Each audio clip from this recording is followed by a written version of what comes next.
В 1916 году Первая мировая превратилась в войну на истощение. Обе стороны стали уделять больше внимания не победе на поле боя, а уничтожению противника и нанесению ему таких огромных потерь, чтобы он был вынужден сдаться. В 1917 году эта стратегия поставит крупнейшие европейские державы на грань краха.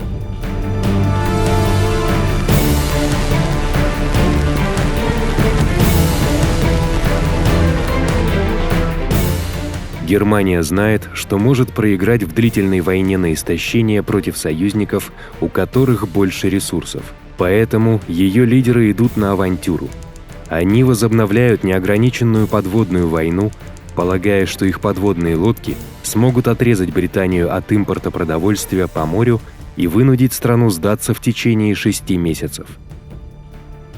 Однако новая тактика огня на поражение означает, что нейтральные американские корабли неизбежно попадут под перекрестный огонь, что грозит вступлением Америки в войну на стороне союзников. Всего через 2 дня после начала кампании американский пароход СС Хаусатоник, перевозивший пшеницу из Галвестона, штат Техас, в Англию, потоплен подводной лодкой. Британцы передают правительству США перехваченную ими телеграмму от министра иностранных дел Германии Артура Циммермана своему послу в Мексике. Немцы побуждают Мексику напасть на США, если Америка и Германия окажутся в состоянии войны. Так называемая телеграмма Циммермана оказывает еще большее давление на президента Вильсона объявить войну Германии. Всем привет! Это канал «Эпичная история». Как вы знаете, YouTube отключил монетизацию в России. Это означает, что наши доходы сильно сократились. До этого мы полагались только на доходы с монетизацией. Однако производство видео – дорогостоящий процесс. Сейчас вы можете поддержать нас несколькими способами. Оформить подписку на Boosty, сделать донат через сбор Тинькофф или Donation Alerts, или отправить деньги через криптовалюту. Возможно, сам YouTube будет заблокирован в России, поэтому настоятельно просим перейти по ссылкам в описании или в закрепленном комментарии и подписаться на наш Telegram и ВКонтакте, чтобы быть в курсе событий. У нас еще есть проекты, которые хочется реализовать. Спасибо за то, что вы с нами.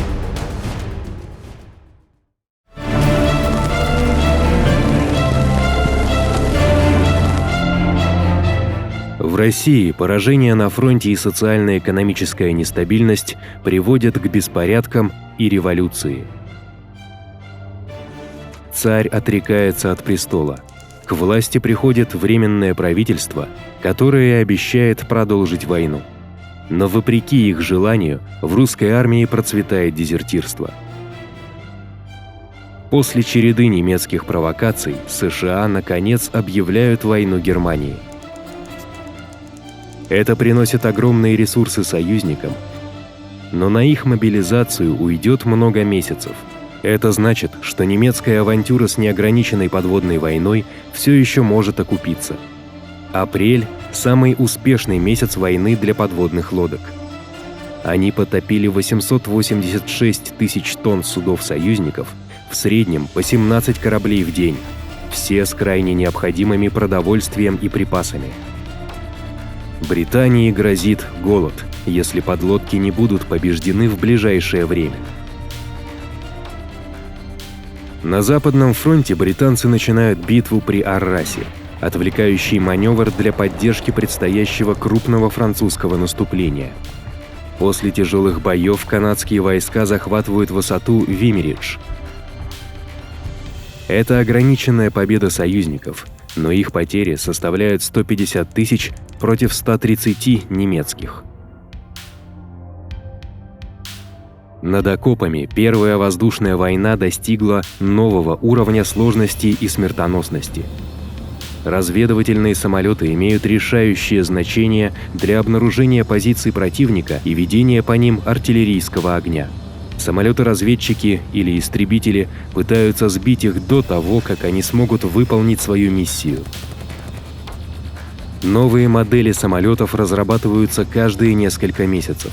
Той весной превосходство немецкой авиации приводит к большим потерям союзников, что становится известным как «Кровавый апрель».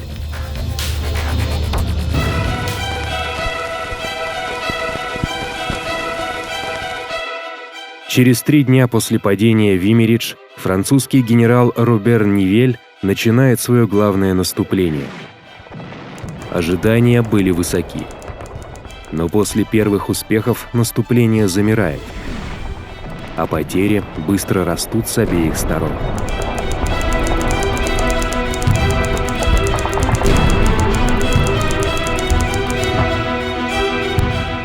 Бессмысленные жертвы приводят к падению морального духа французской армии. Целые подразделения бунтуют, отказываясь атаковать. Генерала Нивеля увольняют с поста французского главнокомандующего, и на его место назначают генерала Петена, героя Вердена, который обещает больше не проводить самоубийственных атак. Летом того же года на Мессинском хребте британцы прорывают туннель под немецкой линией и взрывают 19 минных галерей под позициями противника. Это крупнейший запланированный взрыв в истории до испытания атомного оружия, проложивший путь к блестящей, но очень локальной победе британцев.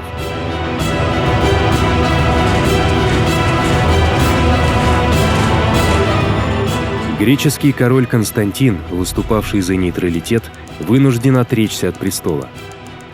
И Греция присоединяется к союзникам. Временное правительство России отдает приказ о проведении новых атак, но июльское наступление терпит крах. Моральный дух и дисциплина русской армии рухнули. На нее больше нельзя положиться в бою, а контратака центральных держав почти не встречает сопротивления. На море союзники начинают объединять свои торговые суда в конвои, которые идут под военно-морским эскортом. Новая система приводит к постоянному снижению потерь. В войне с подводными лодками наметился перелом. По мере того, как в Германии растет недовольство войной, немецкий парламент, Рейхстаг, принимает резолюцию по вопросу о мире, призывающую к миру понимания и примирения. Это игнорируется германским верховным командованием, которое теперь фактически управляет страной как военная диктатура. В Бельгии британцы начинают свое главное наступление 1917 года, третье сражение при Ипре. Его запомнят как битва при Пашендейле. Сильные обстрелы, дождь и разрушенные оросительные каналы превратили поле боя в море грязи. В этих ужасных условиях все надежды на прорыв вскоре исчезают. Атака отменяется через 3 месяца. К этому моменту британцы понесли 240 тысяч потерь. Немцы – 200 тысяч.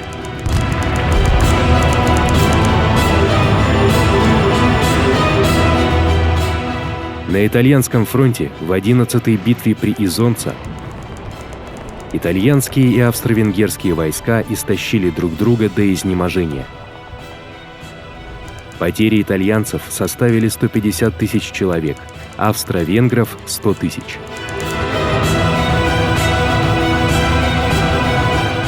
В 1917 году список стран-союзников растет. Бразилия, Либерия, Китай и Сиам. Все они объявляют войну Германии в результате атак немецких подводных лодок или чтобы задобрить союзников.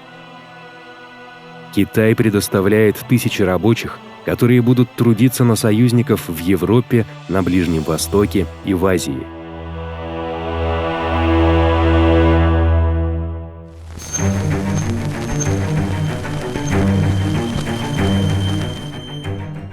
В том же году на Ближнем Востоке британские войска отомстили за свое поражение 1916 года при Эль-Куте, разгромив турецкие войска и заняв Багдад. В Египте британцы продвигаются через Синайскую пустыню, но их отбрасывают назад османские войска в первом и втором сражениях при Газе. В июле арабские повстанцы захватывают стратегически важный османский порт Акаба. Их сопровождает британский военный советник капитан Томас Лоуренс, более известный как Лоуренс Аравийский. Осенью того же года министр иностранных дел Великобритании Артур Бальфур издает Декларацию Бальфура, в которой выражает поддержку созданию национального дома для евреев в Палестине. Цель – заручиться еврейской поддержкой. Однако декларация противоречит существующим обещаниям арабским лидерам.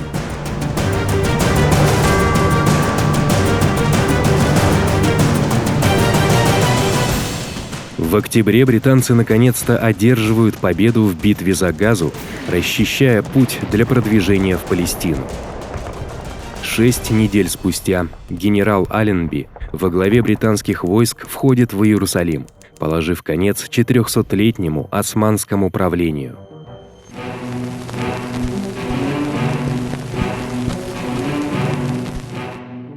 После катастрофического падения дисциплины в русской армии Германия смогла перебросить свои войска с востока на итальянский фронт. В битве при Капаретто они помогают разгромить итальянскую армию, продвинувшись на 110 километров и взяв 250 000 пленных. Британские и французские дивизии, отчаянно необходимые на Западном фронте, должны быть переброшены для укрепления Южного фронта.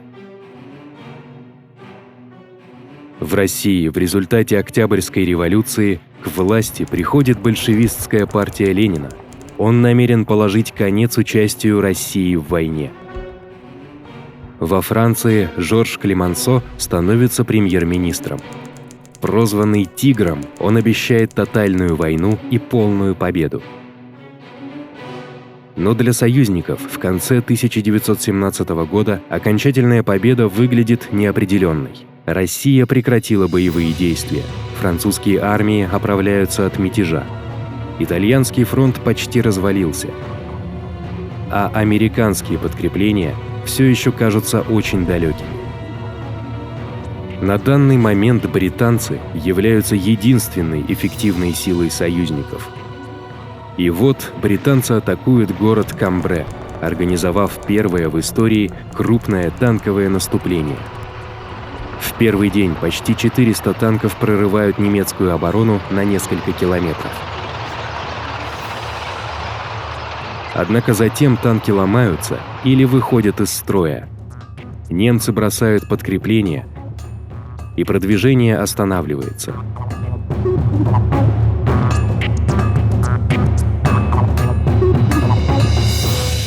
Финляндия провозглашает независимость от России. Румыния, изолированная в результате крушения российского фронта, подписывает перемирие с центральными державами. 6 дней спустя Россия также подписывает перемирие. Восточного фронта союзников больше нет. В 1917 году крупная союзная держава Россия была выбита из войны. Но появился новый союзник – Америка. Германия понимает, что только военная победа может спасти ее от подавляющего ресурсного превосходства союзников и начинает планировать последнее, массированное наступление на весну 1918 года. Спасибо за просмотр. У нас есть телеграм-канал и группа ВКонтакте. Ссылки будут в описании. Подписывайтесь. Там мы будем выкладывать интересные материалы по истории, а также сообщать о выходе новых роликов. А если вам понравилось это видео, пожалуйста, подпишитесь на наш канал, поставьте лайк и обязательно поделитесь им со своими друзьями. Отдельная благодарность Ният М.